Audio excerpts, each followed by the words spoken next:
Okay, and then I...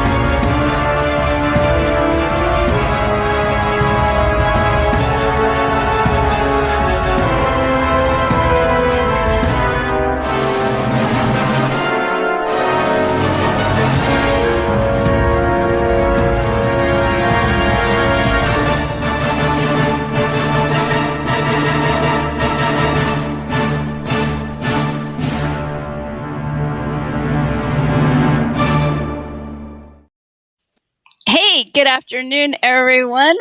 Welcome to laughingplace.com Star Wars headlines for the week of April 9th. I'm Rebekah Mosley, the founder of laughingplace.com, co-founder. I did it with my husband. And with me, as always, is our editorial content director of all things Star Wars, Mike Celestino. Hey, Mike. You can take all the credit. I don't think anyone's going to blame you. No. Never. It was definitely a joint trouble that we created for the internet world.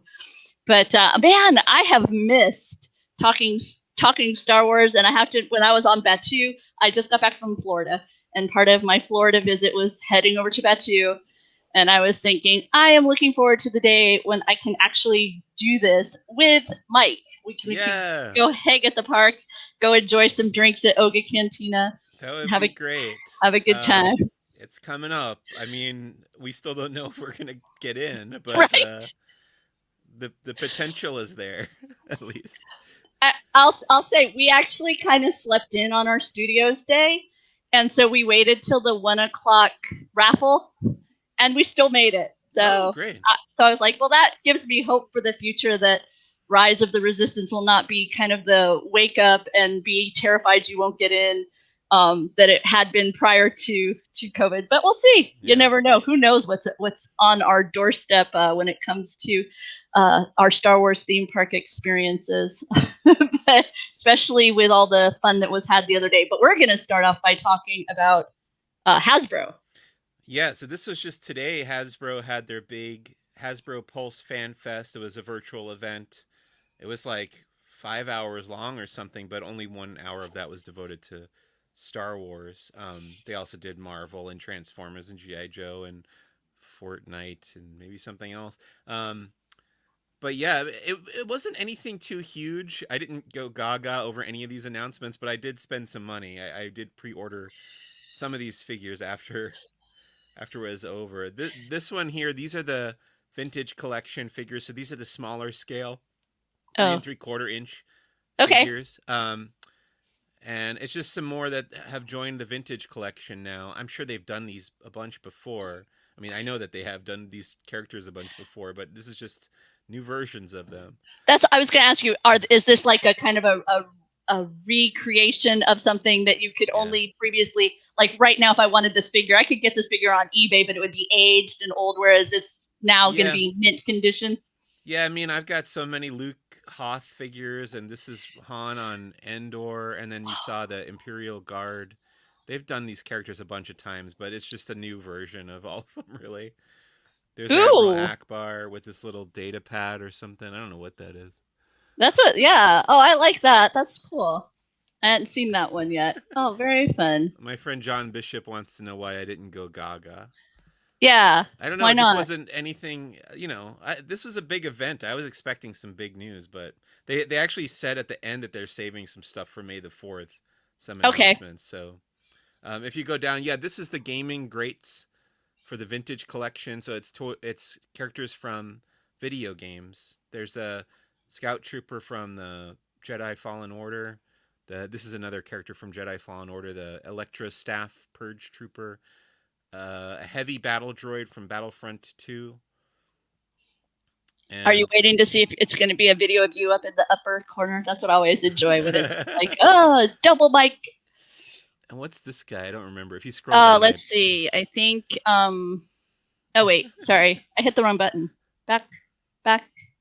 And one more. He is a stormtrooper. Shadow Stormtrooper? Shadow Stormtrooper, yes, from The Force Unleashed. There you go. The Force Unleashed. And then these are the ones that I pre-ordered. This is the Black Series now, which is the larger 6-inch scale. That's General Lando Calrissian from Return of the Jedi, which has not been made before in the Black Series, so I grabbed that. And I also bought Casca Reeves from The Mandalorian.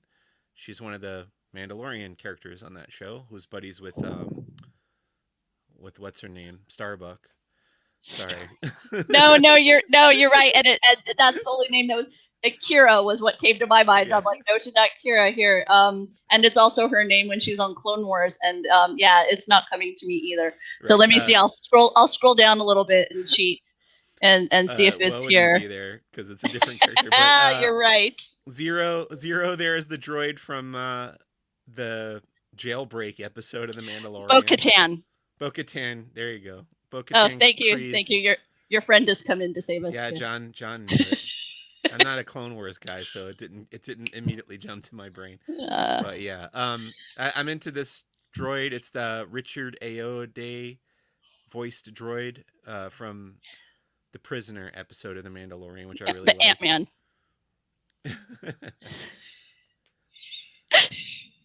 And this is Tech. He's one of the Bad Batch from the upcoming series, The Bad Batch. I think they've made all the Bad Batch in the Black Series at this point, so you can collect all those.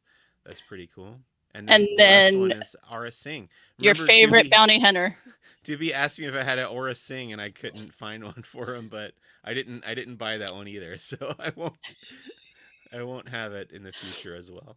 Oh, you mentioned Bad Batch. Actually, while we were on vacation, the vacation home we had, it had this enormous theater screen in one of the rooms the owner had converted. So I watched the Bad Batch trailer. Nice. On the large theater screen, and I pulled up favorite segments of Mandalorian. Oh, so cool. I watched like the Crate Dragon sequence. Yeah. I watched that on this enormous screen and a few others. So it was great. It was way fun. And once again, I was being like, oh, I wish Mike was here. This would be because it was just me all by my lonesome, just me in this theater watching Bad Batch trailer. So because I thought, take advantage of the big screen. If you keep going down there, there's okay. Sure. Sorry. I didn't mean to cut No. Go ahead. There's a helmet, I think. Yeah, Wedge Antilles helmet. Let me pull that up and share that with everyone. Right? This one? Yeah, this is Wedge's helmet in the Black Series. Really nicely detailed. Like full-size wearable helmet. Cool. And some more... This is an X-Wing from Rogue One, a Star Wars story, and... it comes with the action figure of the pilot whose name I'm also blanking on. But Merrick. Antok Merrick. Yeah. Is that right? Very cool. And then this is the fan vote. Okay. For the next figure that it's actually coming out of the vault. So they're saying they've made this before in the vintage collection, which is the smaller scale. So you could pick between Ahsoka there. That's a Republic trooper from the old Republic. Mm-hmm. The tank driver from Rogue One, the Star Killer from The Force Unleashed, and then a Weequay Skiff Guard from Return of the Jedi.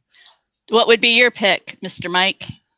Well, I'm an original trilogy guy, but I already have the Weequay. I mean, I have not the first, but when they did the Weequay in the 90s for the Power of the Force 2, I have that figure. I don't know if I would need another one, but I guess I would pick that one. I think I do have a tank driver from Rogue One.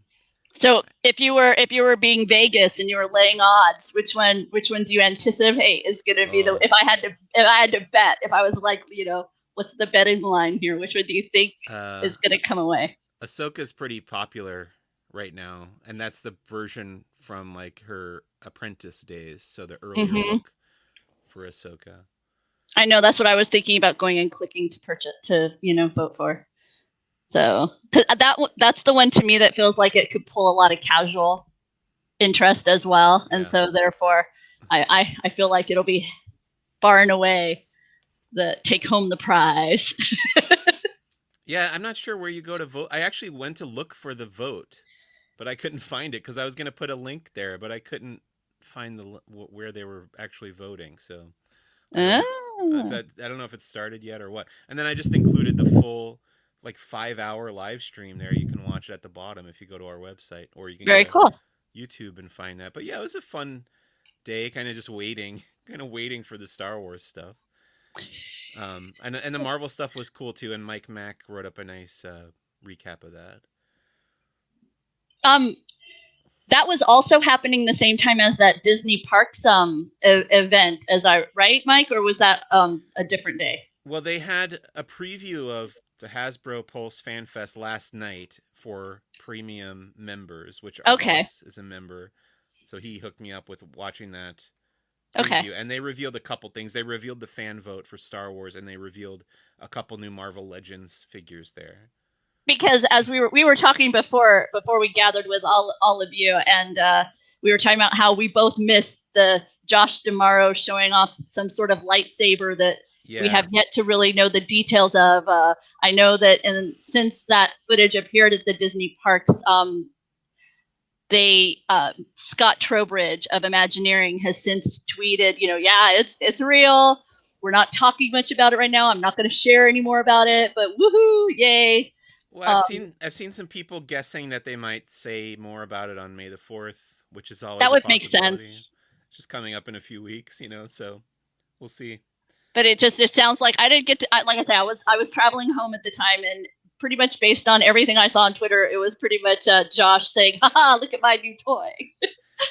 Yeah, it's funny to have a viral moment like that most people did not get to see. We had access to it through Laughing Place, and I did watch most of that screen. But like I was telling you before we started, I had tuned out and gone to the other thing, the Hasbro thing, by the time he did the lightsaber. So I missed it. Yeah, John's talking about that patent that went around with the retractable blade that actually goes into the handle. So if that's what he showed off, that's pretty cool. People have guessed it might be used for the lightsaber training at the Galactic Star Cruiser Star Wars Hotel. That makes sense as well. And I'm kind of in the camp of, I wonder if this going to be something truly marketable, or is this going to be something more along the lines of the Fantasyland dragon that we saw and the X-Wing TIE Fighter stuff we saw with the opening of Galaxy's Edge, kind of something that's more for promotional beauty, but not necessarily something. So I'm eager to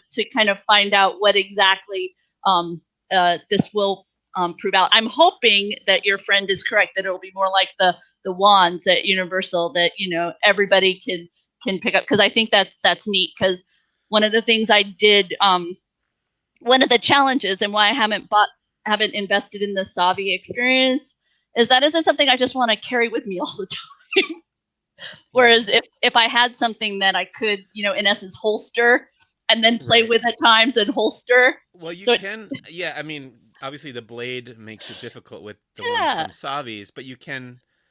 I did buy the belt clip, but it is still really, those lightsaber hilts are heavy. Even just wearing it with the belt clip, it's like dragging your pants down, Yeah, and I'm one of those people where if I did buy one, I'd want to take it with me every now and again and meet up with friends and have some lightsaber fun in the parks. But so I haven't yet bought one of those, but I did go to McDonald's. Nice. And I picked up one of the new Happy Meals. This is the Darth Vader. And as you roll along the ground, every so often, it will actually fire the little disc. So apparently we're no longer afraid of projectiles when it comes to children. What does the disc look like? Is there printing? Oh, it's funny. It's like a pew, pew, pew, pew. Oh, that's fun. That is fun. And John said he got Yoda. So here, I'll pull up the image that we have of the set, the series. Yeah. What is Yoda? Oh, Yoda's in his ship from the prequels. Is that what he's in? I think so. No. I can't tell what that is. It's not a vessel that I'm familiar with. See, I know Slave One. I know the Falcon, obviously, X-wing, because you've got Chewie and Finn with the X-wing. I mean, with the Falcon. Yeah. And then you've got Darth Vader, obviously, and Kylo Ren. But your friend, is his name John? Did you say? Yeah, that's John Bishop. Okay, I keep wanting to say Jim because the JM. So John. John's been on my podcast, as have you.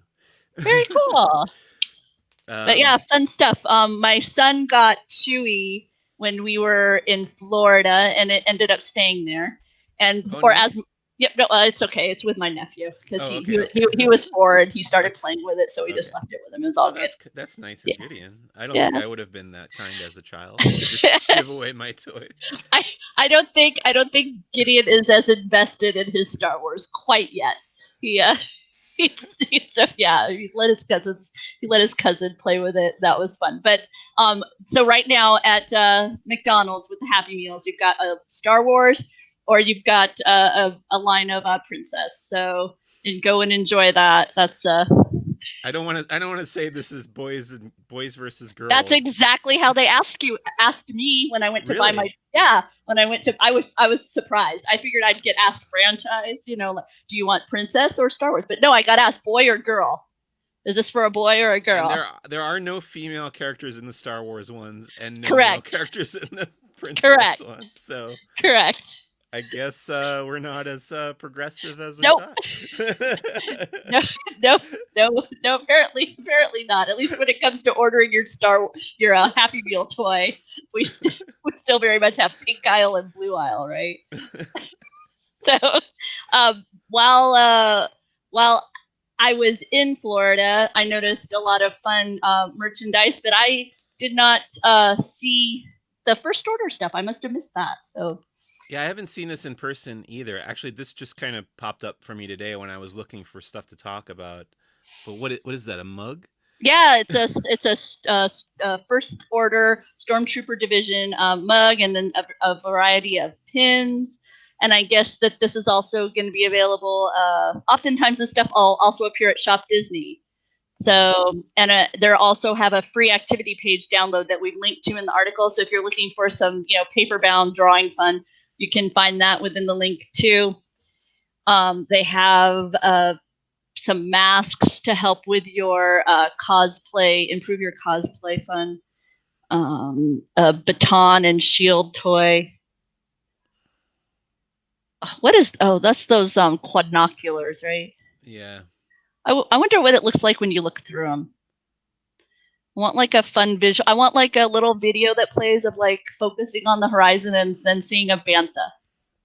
Oh, that would be cool. See, then you could get me to buy it. They would get my money. They would get my money if they gave me that. Oh, I did see these. I did see these when I was at Batu. Binders, and then they have light effects to make them even cooler. Yeah. I feel like I've seen those. Those are new? I don't. You know what? Let me scroll back up because I'm wondering if rather than new, if maybe some of this stuff is finally making its way to Shop Disney. So let me check. And they're just check and see. It. Yeah. I know. Yeah. I don't think I've seen that mug before, but I think I've seen those binders. Yeah, that's what this is. This is making sure that people know that it's arrived at Batu. Okay. So it's available online now. So that's what's going on here. See, new cargo directly from Batu has just arrived on Shop Disney. So that's what the team at LP was letting us know. Understood. Yeah, that's what happens when I don't read it. No, I did the same. I made the same mistake. Oh, very fun. Do all that you can. I don't like the First Order logo. I've never been a fan. I'm not a fan of the whole aesthetic of the First Order. I don't know why. I don't mind the sequel trilogy that much, but this reminds me of Community. Yeah. Yep. They ruined it. Greendale Community College. Yes, they ruined it for me. Yep. That's all I see now. Whenever I see the First Order logo, I just think of Community. So it is ruined. Yep. So, yeah. Okay. I had to share. Empire for me has the better aesthetic overall. Yes, I would agree.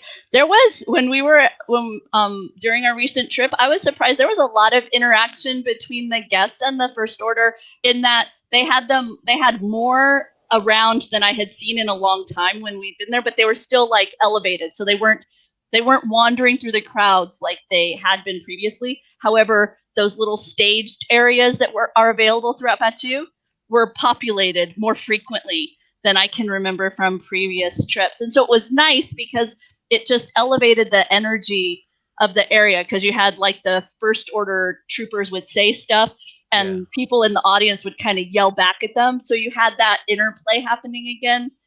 So it was. I don't know. It made me happy. Yeah, that makes sense. And we should say that I think that just came out for Disneyland too. They said pretty much that the same thing's going to be in effect with the characters Yeah. in Galaxy's Edge once Disneyland reopens. Oh, and we've even sharing information that's come out about how to access Star Wars Rise of Resistance when Disneyland reopens on April 30th. So we have that over on Laughing Place as well. So you can check that out and start getting yourself ready for whatever hopping up and down on 1 foot and all that kind of thing that you're going to have to do in order to access stuff. Like I said before, we don't know when we're going to be going. Right. And I don't know when I'm going to be going or if I'll be able to go right away or whatever, if we'll be able to get a ticket.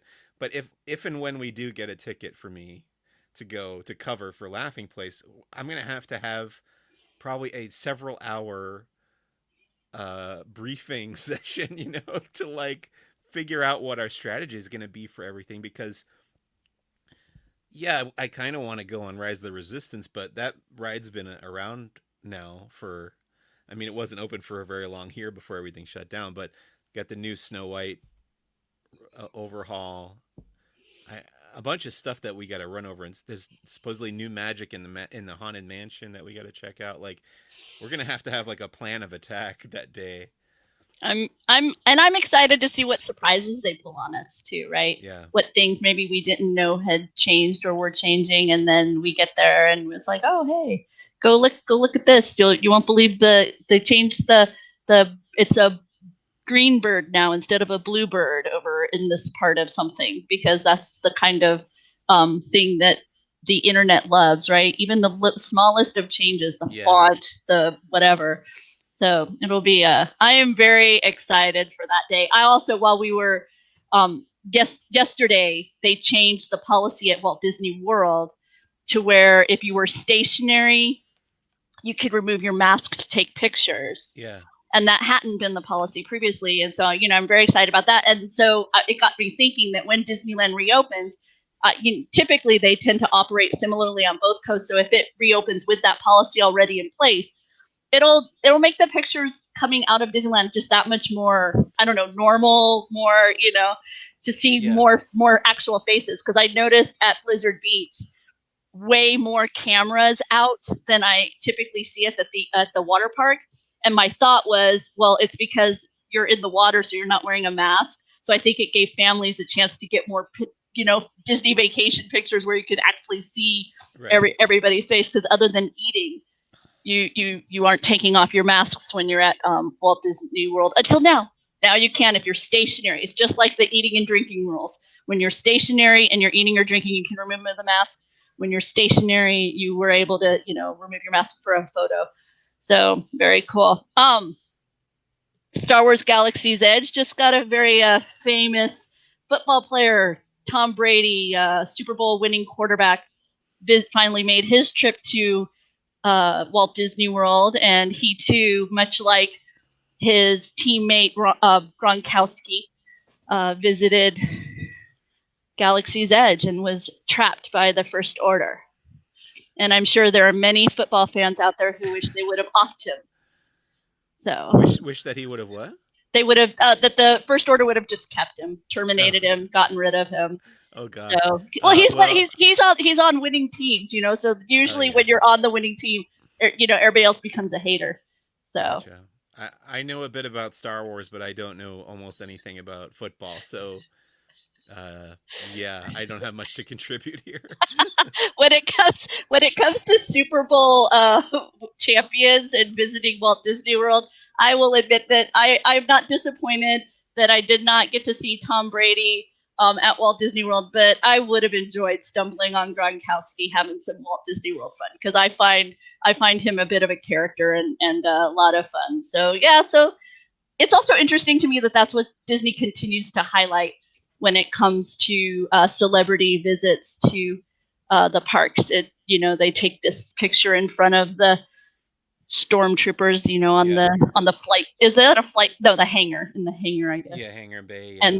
And then Brady as well in that same spot. So yeah, it continues to be a thing. And while I was away, some very sad news for me. this hit me. I was bummed when this crossed the LP Yeah. news desk. I think I know what you're hinting at. Yeah. I am sad.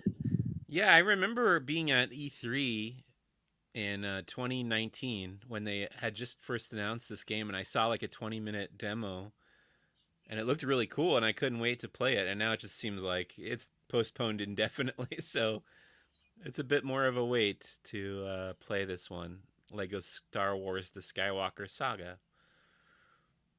So I wish I knew why it's taking so long. I mean, I always feel like I actually prefer when game companies or developers decide to postpone it rather than release it and have it be crazy broken or something, you know? Yeah. Because I used to work in quality assurance at a video game company. Okay. And that was before the era where you could release a game and then just put out all these patches on consoles to like fix it. So Yeah. in that era, it was like 15 years ago more, um, the game had to be pretty much complete before the time you could release it, especially on the console, like on PlayStation or Xbox or whatever. So I'm glad to see them doing that again. See your friend John mentioning, why not enough Mando content. I'm curious about such things. Like there's like this little conspiracy voice in my head wondering if they're tootling around with the story a bit or something, because there's this continuing debate over how successful was that trilogy as far as storytelling, and how much is that story being carried forward, and is some of it being a bit retconned here and there. There's all that out there too. Yeah. And so like I say, the tiniest bit of conspiratorial voice goes, maybe there's like this director's cut concept coming out, or maybe they're gonna retcon elements of it with this, or that kind of fun. Yeah, I would be surprised if that happened, but I don't know. Knowing video games, I bet it's just like a tech issue, like right, it's not working right. But that's no fun. You can't create this all sorts of like internal drama and everything if you don't give into that little conspiratorial voice every now and again. But mostly I'm just sad because this is my kind of game. The one with the one that you played, it's too much. I tried to play it for a little bit. Jedi Fallen Order or Squadron? No, the Squadron. I tried to play Squadron, and it's too much. I have to have too many input to be able to drive anything and actually score points and that kind of thing. Where this is like just a step above side scroll, which that's my speed. So right. I'm like 98% through the Jurassic Park Lego, like the whole canon of Jurassic Park movies. Mm-hmm. They did that for Lego, and I'm like at that 98%. So. So maybe they're just waiting for me to finish out Jurassic Park before they unveil. We should say unveil the next. Previously, when they delayed that game, they would give us a new date of like when it was coming, but now they've just said it's delayed indefinitely, basically, with no new date announced. So who knows? Yeah. Sorry. No, it is. It is what it is. I'll get over it. But yeah, I was bummed. Meanwhile, Droids. Oh, this is something a lot of people were asking for because, on last Friday, they launched this thing called the Vintage Collection. Yes, right? Star Wars Vintage Collection. Mm-hmm. On Disney Plus, which has the 2 Ewok movies from made-for-TV Ewok movies, the Ewoks cartoon, the animated segment from the holiday special, and the original Clone Wars miniseries cartoon. But everybody was like, why isn't Droids on there? Because the sister series for Ewoks in the mid-'80s was Droids. And then they announced the same day, pretty much that morning, that Droids will be coming later this year to Disney+. Why they didn't do it all at the same time, I don't know. Right. Somebody forgot to put it in there. Is this a singable? I haven't watched Droids yet. Is this a singable theme song? Is it an earworm? Because I got a text from our CEO, Ben, at some point recently that was, I have the Droids theme song running through my head. And I was just wondering, is that just a Ben thing, or is this thing a bit of an earworm? I honestly don't know these shows that well. I'm going to Ah, be doing okay. an episode about them for the podcast coming up Hmm. soon. I think that's the May the 4th episode actually. So I will be watching them, but I didn't watch them as a kid, and I don't know them that well. I've seen little clips here and there, but it just wasn't my thing.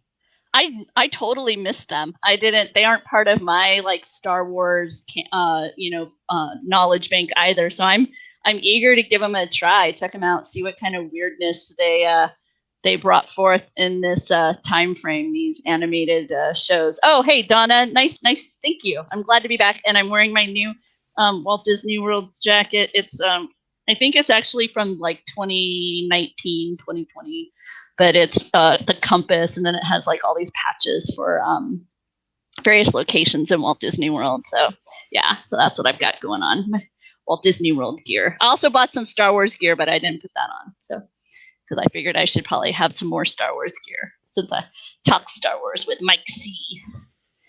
Um, Oh, what's next, Mike? Let's see. We've got Essential Legends coming from Del Rey.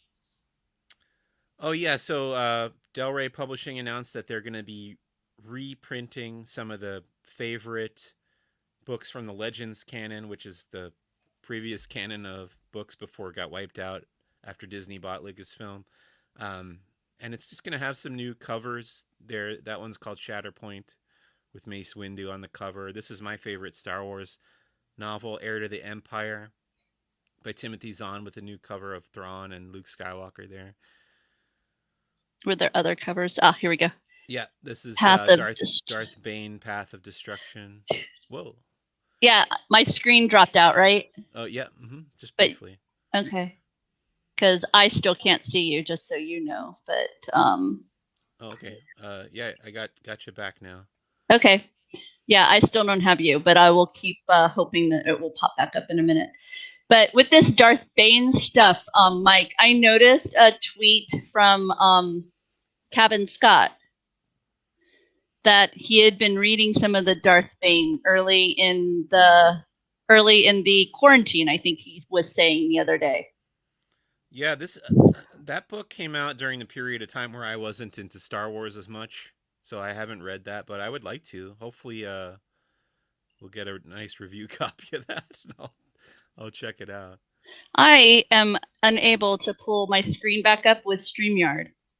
Oh no. So I am flying blind as far as you and me go. Okay. But as long as you can still see me, I will just keep going as if everything is copacetic. I can see you, and I can see the screen share. Okay, cool. I just, I can't change anything, so we're just stuck with this configuration. Okay. It seems to be working fine from my end. Sorry that you can't see me. No worries. If there's any comments or anything you want to pull up, I'll just let you pull it up. I'll just continue to operate sharing stuff. Well, yeah. I mean, John said I was Jedi handsome. I don't know what that means. There you go. Yeah. So I guess why I bring that up is because it's interesting to me that they're reprinting these, and I'm wondering if that means that we will see certain elements of these stories kind of brought back to canon, if that makes because I know that these are titles that had been part of that extended universe that meant so much to us in between Return of the Jedi and then when the prequels and all that finally came about. This was kind of what kept us fed during that in between era. And then when Disney purchased Lucasfilm is when this became Legend. Is my timetable somewhat accurate? Yeah, Disney purchased Lucasfilm in 2012, and then they had this big meeting where they decided like what was canon and what wasn't. So basically, anything that George Lucas was directly involved with remained canon. All the movies, and then the Clone Wars TV show, and then everything else that George Lucas wasn't really influential with became legends. Okay. Although there are some exceptions, like the Ewoks made for TV movies that we were talking about earlier. George Lucas came up with a story for those, but they're not canon anymore. So, not that they ever really were like as canon on the level that the films were. So, right. there's a lot of question marks there. I've got my screen back. John is asking best obscure non-canon. You would go with? Would you consider Thrawn the Thrawn title that, or would Oh, you? I don't know if I'd call that obscure. That's Yeah, that's what I was one of the thinking. most famous ones. I would say, well, the one that I always recommend people read is called Tales of the Bounty Hunters, Mm-hmm. which is not a novel so much as a short story collection. But I love that book so much, and all my favorite bounty hunters are represented in there, and it gives you a good. It fleshes out those characters a lot, and that came out in the '90s. As written by like 5 or 6 different authors. Love it, love it, love it. I remember really enjoying the courtship of Princess Leia. What's a good one? Yeah. That's the one that I remember, and I know for the longest time it actually was still a part of my. Eventually I got to a point where I had to kind of whittle down how many books I held on to, and I know that one maintained a spot on my shelf longer than many others. John also says Tales from the Most Eisley Cantina. I can remember reading a bit of that one. Yeah, that's a good one too, and I think they did Tales from Jabba's Palace as well as part of that same series. And they're kind of doing that again with the From a Certain Point of View books, Okay. but I don't know, those books don't appeal to me as much for some reason. I think it's just too many stories. Mm-hmm. But these titles, especially since Kevin Scott had written that he had read the Darth Bane during quarantine, it really kind of triggered in my head. Oh, I wonder if we're going to see elements of this legends, these legends titles, kind of brought into where they're canonized again through authors like Cavan and Charles Soule and Justina Ireland and these new authors. It's always possible. I mean, we just found out that John will know what's the character from the Gendy Tartakovsky Clone Wars that they're bringing into canon now. That weird, crazy, giant-looking bounty hunter guy. I can't remember his name, but he's going to be in the comics now. Oh, okay. Yeah. And Tortugas wants Mara Jade.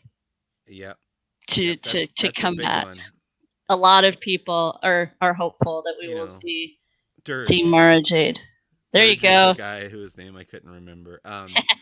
Yeah, when we got Grand Admiral Thrawn back into the canon, everybody was like, "Well, what about Mara Jade next?" But Mara Jade's a little more difficult because she's a Jedi, and she existed in a period where there weren't a lot of Jedi, and we know who the Jedi are that exist between Return of the Jedi and The Force Awakens. So to throw another one in there would be tough to explain away later on in the timeline. So I think she'd have to come in somewhere else, and then people would be upset that she's not dating Luke Skywalker. So I don't know. That would be a tricky one to do. And then I guess today some new bounty hunter news popped up. Yeah, I'm so excited for this. This is the big crossover event that's going to start very soon with the comics. It's crossing over between all the current running comics that take place between The Empire Strikes Back and Return of the Jedi. And then there's also a War of the Bounty Hunters mini-series. And then now they've announced, in addition to all that, we're going to get 4 individual, like, one-shot issues focusing on different characters. The first one being Jabba the Hutt. So all that's going to tie into Star Wars War of the Bounty Hunters this summer. Are you able to read Huttese? I don't know Hutty. I know Arabesh. I do not know Huttese. That's a bridge too far for me. I figured I'd try. I'm sure there's somebody out there who can read Huttese, but ooh, Afra as well. Yeah, they're all the comics except the High Republic pretty much are going to be tying in because the High Republic is 200 years earlier. Yeah. Very nice. Ooh, nice covers. Oh, I'm excited to hear about these from you. So yeah, this is going to be great. This is going to get us through the summer. Not that we need it anymore because everything's going to be opening up, but should I keep scrolling down to talk about the other stuff that was part of this? Sure. So because we've got some Boba Fett as well. Yeah. There's the main cover of the Jabba the Hutt one. Ooh, I like that cover. That is intimidating. That's a good look. So this whole story is going to be about how Han Solo in Frozen in Carbonite gets to Jabba's palace, basically, because we're kind of in the comics right now. We're in that interim between when Boba Fett left Cloud City in The Empire Strikes Back and before he brings Han to Jabba the Hutt. So this is about bridging that gap. John was saying earlier that he wants this Padawan whose name I'm not going to mispronounce. Yeah, I don't know that one. Okay, good. Yeah. I'm not alone in not wanting to mispronounce the name. So yeah. Let's see, Mike. Next up on my list over here that I have is some more comic book talk. Oh yeah, so I reviewed. Is that what we're up to? The 2 reviews? Yeah. I reviewed 2 comics that came out this week. This one, oh man, every time I get a new issue of this, in fact, I texted John right away. I was like, and I messaged you too. Yeah, I was gonna say I got a message. The High Republic comic is so good. It's really, it might be my favorite Star Wars content that's coming out right now. This specific comic book by Cavan Scott, who you mentioned earlier. I love the art. The artist follows me on Twitter, which is crazy. He follows Who's the Bossk podcast on Twitter. Oh, that's fantastic. Because I think I've gushed over this comic enough that he gave me a follow. But yeah, it's just everything I want out of a Star Wars comic. And I don't even like the Jedi that much as characters, but I love this guy. That's well established, yes. Yeah, I love this guy, Skier. He's the bottom Jedi there. He's the Trandoshan Jedi because he's bordering on going over to the dark side. Oh, nice. But that's what I find interesting. I like conflicted characters, so he's very interesting. John loved the first issue, but yeah, when you get to this one, number 4, I just flipped out. I was like, this is so good. And the ending, there's like a cliffhanger ending that really set up something very exciting. And I was like, oh man, this is only going to get better. So yeah, good job, Cavan Scott. This is really selling. Like, I liked the High Republic stuff before I read the comic, but once the comic started coming out, I was like, this is what sold me on the concept, because the comic also ties together all the novels too. Like, you see characters from all the different novels pop up in the comic, and now you can see what they look like, and oh boy, it's good stuff. I can't wait for wave 2 of the High Republic novels coming out in July. But yeah, the comic will get you through. And then there's a second High Republic comic book that came out this week, which is the one that's aimed at younger audiences, called The High Republic Adventures by Daniel Jose Older. I don't like this one as much, but it's still pretty decent. Ooh, nice, interesting style of art. The art is very outside the box for Star Wars. It kind of reminds me of ElfQuest. Okay. When I look at it, more the visual, stylistic. And this series is about a kid, actually 2 kids. One who is like force sensitive, who the Jedi find on this planet when they're saving people from this thing called the Great Disaster, which is kind of what the big event that starts off the High Republic. They find this kid who's force sensitive, and they bring him aboard. Is this like a pig-like creature? Sorry to yeah, it's like a weird like pig bat pet. Oh, okay, sorry. Actually, I was wrong. The force sensitive child is a female, a girl. They bring her back to Starlight Beacon, which is the space station where all the Jedi are working. And then her best friend, who's a boy, gets taken by the Nihil, who are like the main villains of the High Republic. And they both are getting like raised by these opposing factions. So we see the contrast between how the Jedi treat a new recruit and how the Nihil treat a new recruit. And then they're like communicating with each other over hologram, and both sides are kind of trying to figure out how to outsmart each other using these 2 kids that they know have this connection. Yeah. Oh wow, okay. So it's pretty interesting too. Yeah, but I love the other one. The Cavan Scott one is like A+. This one's like a B for me. Okay. So not quite as much your speed as the Cavan Scott titles. Let's see. We've got some. Oh, I don't have this in front of me. I will let you talk a little bit. But there was some John Williams news. Oh yeah. So leaving Star Wars and going to Indiana Jones because before we go there, I'm going to Yeah. interrupt you real quick. Sure. John is asking, is there a manga coming? Yeah, there's a High Republic manga that got announced like a month ago or so. I forget the title. I think we covered it on the show Okay. some weeks ago. But yes, I think that's coming in like August or something. Fantastic. And, yeah. And I want to say Free Comic Book Day, they're giving away a preview of that manga. So check that out. But yeah, we are going to leave Star Wars and talk about Indiana Jones, which is also Lucasfilm, because today it was announced that John Williams, the maestro himself, will be returning to write the musical score for Indiana Jones 5, which is in pre-production right now. And then also Phoebe Waller-Bridge, who plays the droid L337 in Solo: A Star Wars Story, and she's also the creator of the TV show Fleabag. She's going to be joining the cast of that film alongside Harrison Ford, who's coming back as the titular Indiana Jones. So that's very cool. exciting. I'm glad we're getting news about that. For a while it seemed like that movie might not happen, but it seems like they're full steam ahead if they're announcing casting and stuff. So they've got the date. What's the date? It's like July something of next year. Let's see. July I will 22nd, scroll I think. down to the tweet that says July 29th of 2022. I was off by a week, but there you go. There's Harrison, Phoebe, and John Williams. So you can look forward to that. One of my favorite John Williams moments was when he was directing the orchestra at the Hollywood Bowl. It was one of the Hollywood Bowl concerts. And this particular one, what they did was they would show the clip on the enormous, like a screen above, and then they would play the soundtrack live.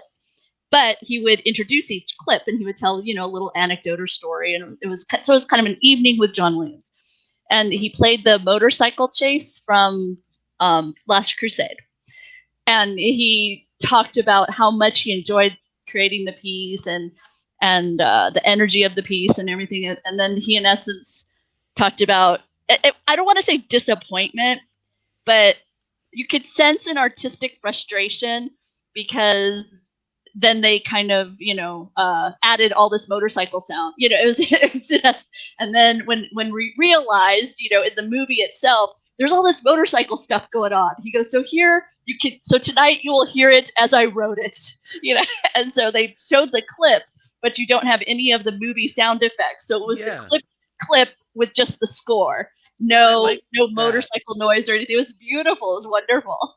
I like that idea quite a bit. I've seen that as well when we've seen John Williams at the Hollywood Bowl. But then another thing we've done is we went to the 40th anniversary of The Empire Strikes Back at the Hollywood Bowl, which was with a live orchestra playing the score.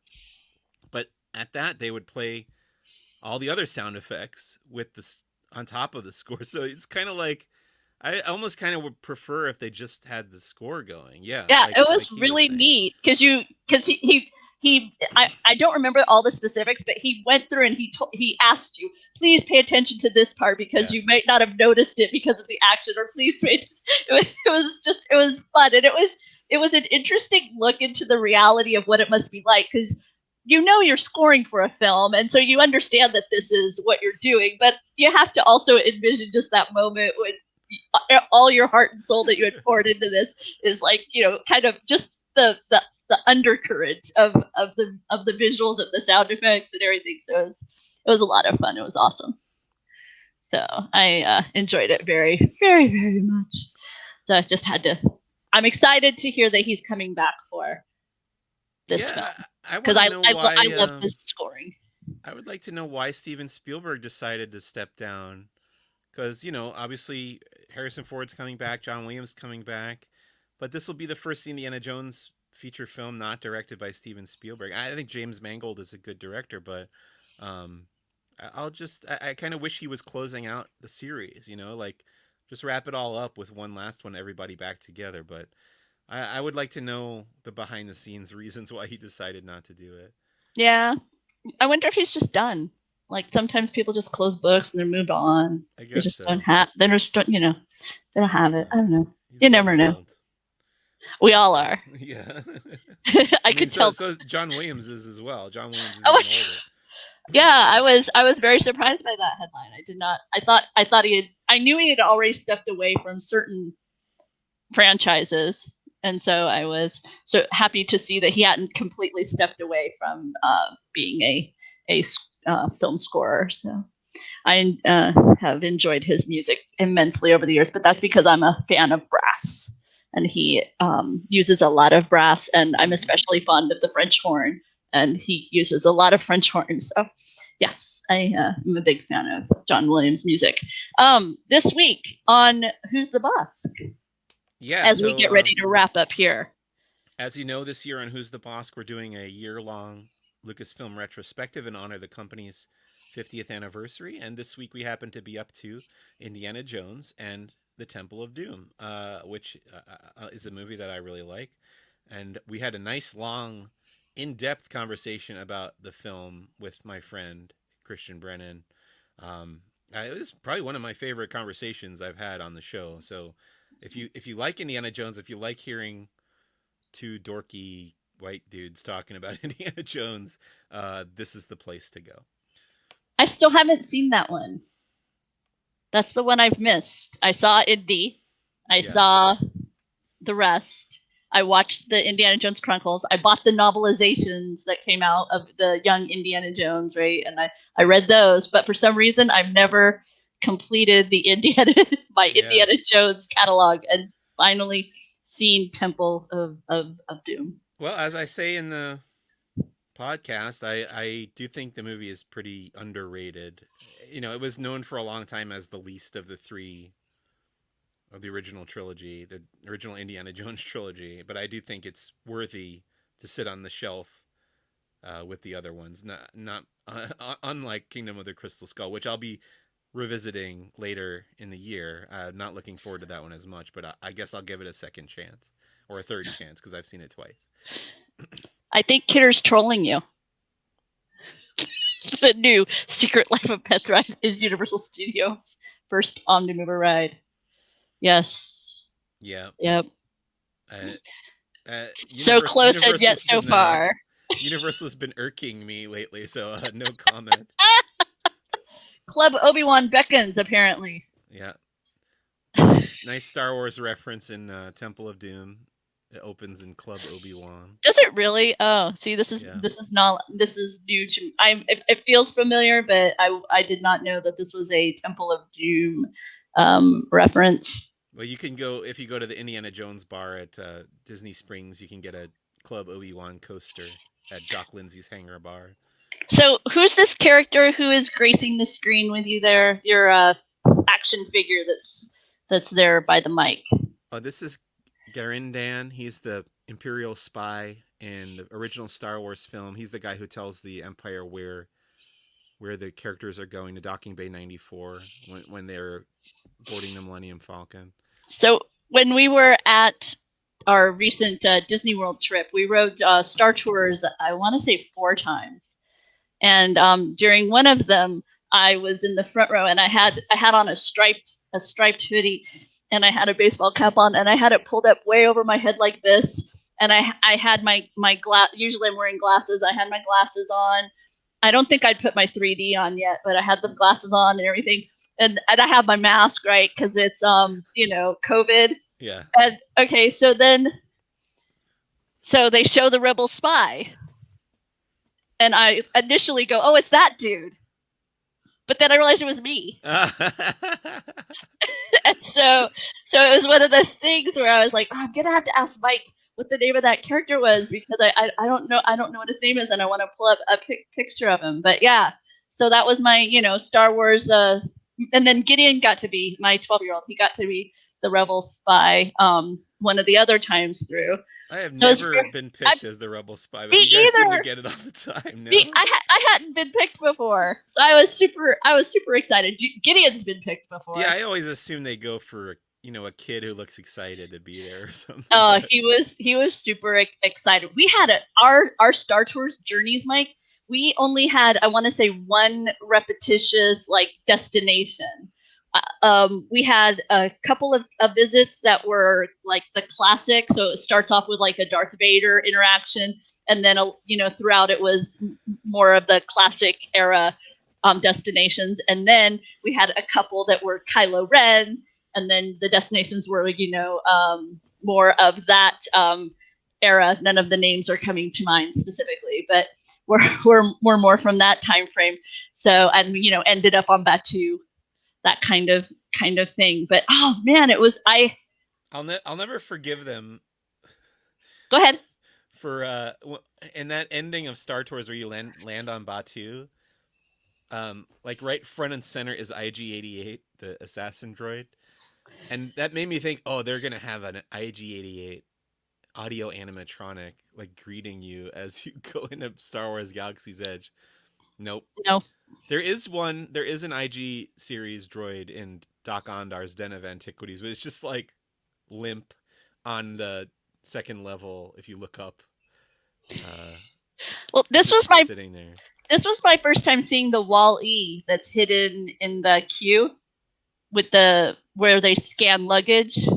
Is that a segment in Disneyland's or not? There's like a droid, and his job is pretty much, it's like he's scanning baggage that's going through, or that kind of thing. There.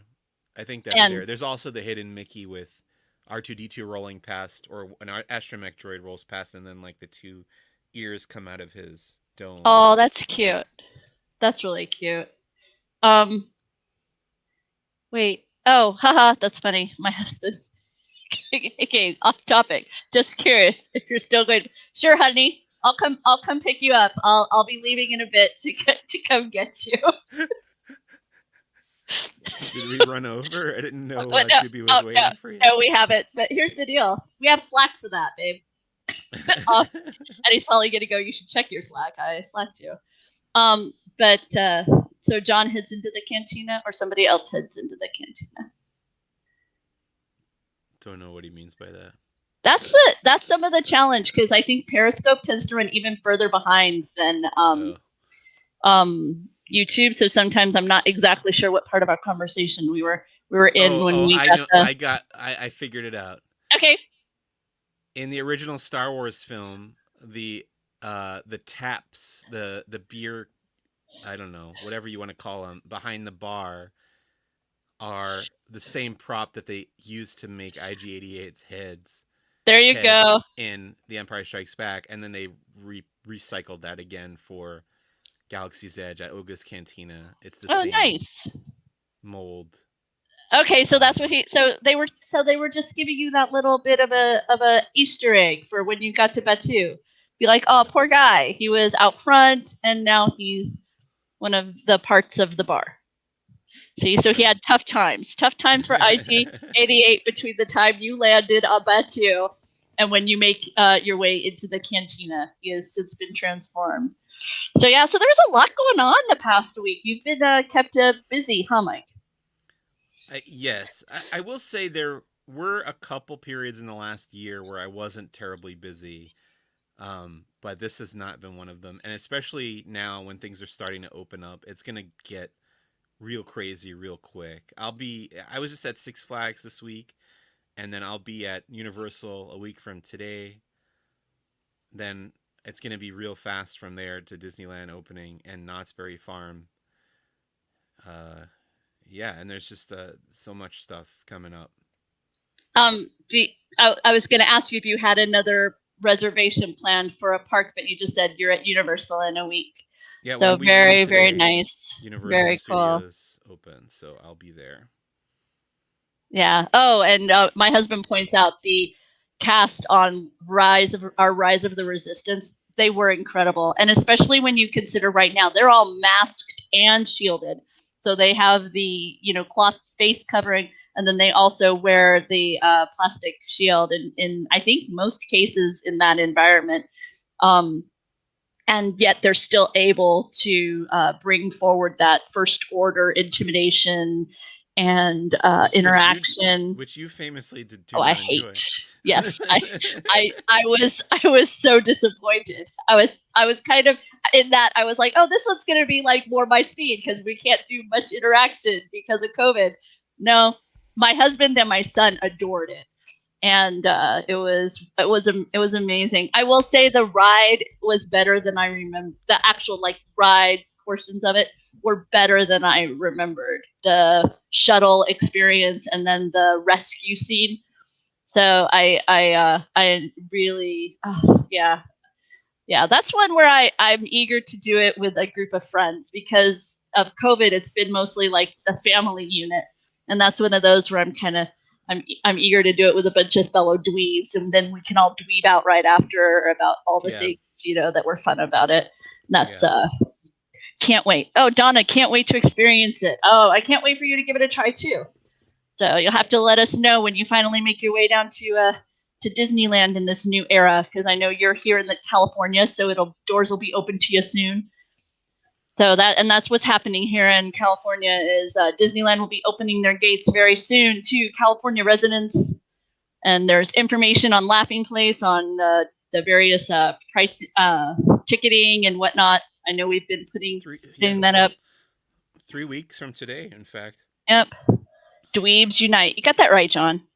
I very happily wear the title of Disney Dweeb. Very, very, very, very proud of it. So I guess that's it for this week, Mike. Yeah, this might be the longest Star Wars headlines we've done. So yeah, I've been gone for a while, so I had you gotta catch up. I had to catch up. So I enjoyed watching it while I was gone. I missed being here. Tomorrow on Saturday will be the return of Disney Trivia Live. Gideon and Juby were taking lots of pics and checking out stuff as we were walking around Disney World, and we talked a lot about Disney Trivia Live while we were even on vacation, because it is so much fun to have that trivia fun with everyone, and we are eager for them to come back and to ask you all things Disney trivia. If you want to participate when it's a Star Wars night, Mike Celestino on May the 4th, he's going to be guest hosting Disney Trivia Live, and Mike is always an event when he is at Disney Trivia Live. It's just fun and different. Mike brings Mike to the event. I will say, in planning this upcoming Star Wars dedicated episode of Disney Trivia Live on May the 4th, I've run into a couple times where I've had to ask my wife, "Do you think this will be possible?" So. Oh, see, wow! You're really thinking. That's a little tease. Thinking big, huh? The kind of things that I am thinking about doing. So that'll be 3.5 weeks from now. Very exciting. Oh, very exciting. So until I think tomorrow is the next time we're here live on Laughing Place. But be sure to like this if you've been having fun, and be sure to subscribe. And if you hit the bell whenever Laughing Place goes live, whether it's one of our in-studio shows or we're live from a theme park, whenever we're broadcasting, you will get a notification. So take care, and I guess we'll see you all real soon. Bye.